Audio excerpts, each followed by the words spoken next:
Hi. I apologize profusely both for my appearance and my room because I had LARP this weekend and I have not had time to clean because I've been super tired. I woke up at like 2 today after going to sleep at like 5 yesterday. Um, but I was asked to read the backstory for one of my characters. And I've been wanting to do it for a while. I was thinking about doing like a YouTube series for a bunch of like different backstories and just lore things in general. And so I figured, why not just do it with my good like professional setup as opposed to just doing it on my phone, posting it on YouTube, and then like posting a clip of it on TikTok instead of just trying to like cram it into a TikTok video. So yeah, that's what we're doing here. I apologize for any mispronunciations in the story, but here we go. The Akuak Turnoki tribe has lived peacefully in the marsh of Chelimber for countless generations. The Akuak Turnoki, which translates directly to green scales, are a tribe of lizard folk, most well known for their unique shade of green scales. They're a friendly people, providing shelter and hospitality to any travelers who may come to visit, or happen upon the village by accident. One day, however, Thurkear, a young lizardfolk woman, laid 2 eggs. One was a normal lizardfolk egg, to nobody's surprise. However, the other egg was black as night, with deep purple and red veins running around the outside of it. When the eggs did eventually hatch, the normal egg hatched a beautiful baby lizardfolk girl with bright green scales, almost white if you looked at her in the right lighting. For this, she was named Sarkt Dimitin, or Guardian of Light. The dark egg, on the other hand, spawned a lizardfolk boy like the village had never seen. Iridescent blue scales, so dark you could easily mistake them for being pitch black, and piercing yellow eyes. If that weren't enough to frighten the village on its own, this newly hatched lizardfolk had wings. The dark blue scales on his back transitioned into an almost pitch black flesh. The color difference would be near impossible to differentiate if not for the change in texture. Horrified, this newly hatched lizardfolk was given the name Thurkear Kothar, or Night Demon. Feared by everyone around him, he was treated like a monster. Everyone avoided him like the plague. Most even distanced themselves from his entire family as well. Other kids would taunt and harass Thurkear constantly, to the point he tried to hide who he was. He would paint himself green, he would tie his wings together so that they could be hidden under his clothes, but to no avail. He was still treated like a monster. Everyone in the village absolutely adored his sister, though. While Thurkear was treated with disdain no matter what he did or said, Sarkt was something of a celebrity in the tribe. The smallest accomplishments would earn her the highest of praise. Any mistakes she made were met with nothing but sympathy and understanding. The only exception to this, however, was when she voluntarily spent time or showed compassion to her brother. The twins, however different they seemed, were the best of friends. Were it not for Sarkt's influence, Thurkear quite possibly never would have survived his time in the village. With the aid of his sister, Thurkear managed to stay a happy and kind-hearted boy. Unfortunately, as the abuse went on and got worse over the years, his need to counteract the negativity by forcing himself to be happy took its toll on him. For all intents and purposes, Thurkear lost the ability to take anything seriously. Everything needed to be fun. Everything needed to be happy. Everything needed to be funny. He figured, if I can show everyone how happy and funny and friendly I am, maybe they will see I'm not so bad. But every night when he returned to his room and there was no one to convince, all of the sorrow and pain from the day would come flooding in. Most nights, Thurkear would cry himself to sleep. Most nights, Sarkt would sneak into his room to console him, but their parents didn't want him to corrupt her. So some nights, she just couldn't manage a visit.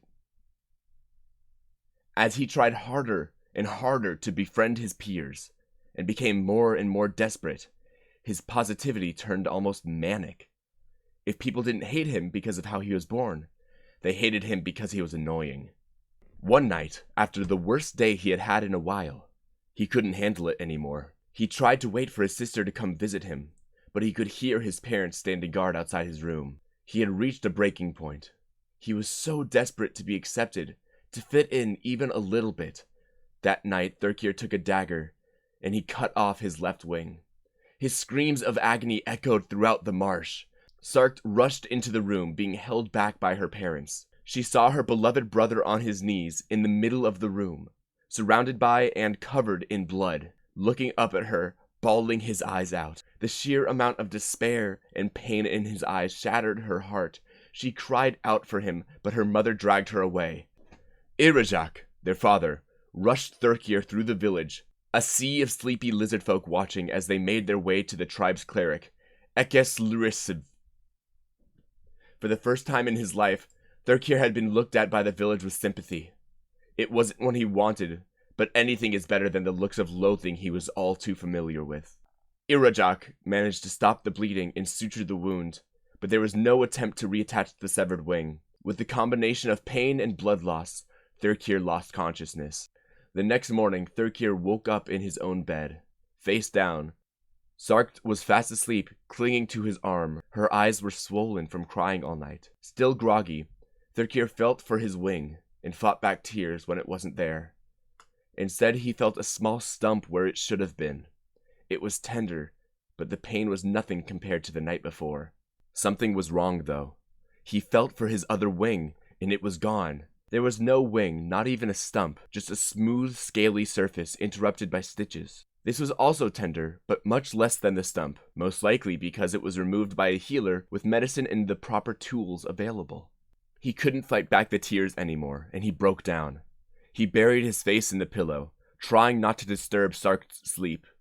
Despite his efforts, he felt his sister's grip on his arm shift to a full embrace. "I thought you were smarter than that," she laughed at him. "What happened to not caring about what anyone else thought?" Thurkear looked up at her, smiling through the tears. "It's okay now. I'm just like everyone else." With that, Thurkear's faint grin devolved into an intense frown as he broke down into tears again, crying into his sister's shoulder. For the next few days, Thurkear kept his head down, avoiding as much interaction as possible. Not being as bubbly or as friendly as usual, he was embarrassed because everyone saw him at his absolute lowest, but also scared about what if getting rid of his wings wasn't enough? What if everyone still hated him? One day, when he woke up, the entire tribe was gathered in the village square. There were scorch marks on the ground, and carved into them were runes that read, Gyo Wazujias Kiks. Everyone was more confused than anything, until Thurkear approached the marks and said, "Who disappointed who?" The entire tribe was stunned, and his father dragged him to the village elder. The elder explained that the markings were in abyssal, and his father demanded to know how he was able to read it. He was furious, but Thurkear didn't know how to answer. He didn't even realize it was in a different language. He was just able to read it. After about a week of whispers and weird stares, Thurkear decided to run away in the dead of night. He gathered only what he needed, and began to sneak out of his home, stopping outside of Sarkt's room to say goodbye. He couldn't quite bring himself to knock. As he stood there, lost in his thoughts, thinking about life without his other half, her door opened. Before him stood his sister, a look of heartbreak and understanding on her face, holding something wrapped in a cloth. She pulled Thurkear into her room and shut the door behind them. She knew he had to leave. She hated it, but she knew. Neither of them knew what to say. She hugged the object in her arms tightly, before putting it on the bed and unwrapping Thurkear's wings. She said, "I don't care what anyone said about you or your wings. I didn't want to lose any of you. If you leave, you have to take these with you so you don't lose yourself." They both got very quiet and somber for a few seconds, but the silence was broken when Sarkt said, "Plus, if you have these, you'll have to come back and visit me at some point, right? Otherwise, I really will have lost you." They both laughed, and with one last embrace, they said their goodbyes, and Thurkear put the Akchuak Turnoki behind him.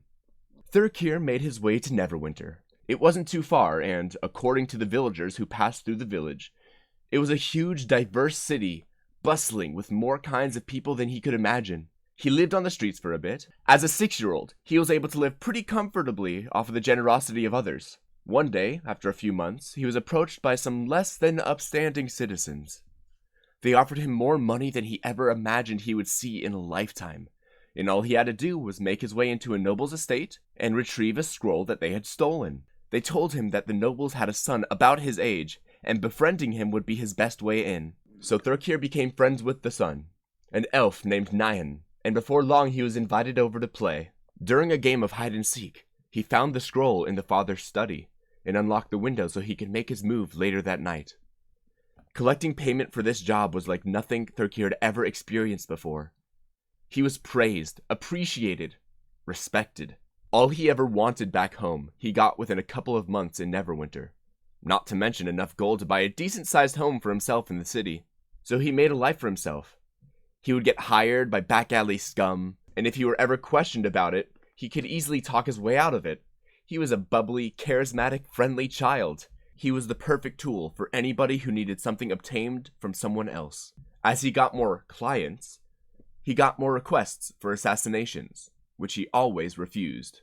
However tempting the money, and despite what his villagers thought, Thurkear never wanted to hurt anybody. I don't really know how to end this video, but yeah, that is the backstory for my first D&D character. If you want to hear more of my backstory or more of the lore that I've come up with, either like in the actual D&D canon or in my homebrew world, give this video a like or like give me a comment or do whatever, and I'll make more of the videos, because this is the kind of content that I think that I could really enjoy making. Yeah, gently tap that subscribe button because it didn't hurt you. It doesn't deserve to be smashed. And I guess I'll see you in the next video. I don't know. I'm not good at YouTube yet.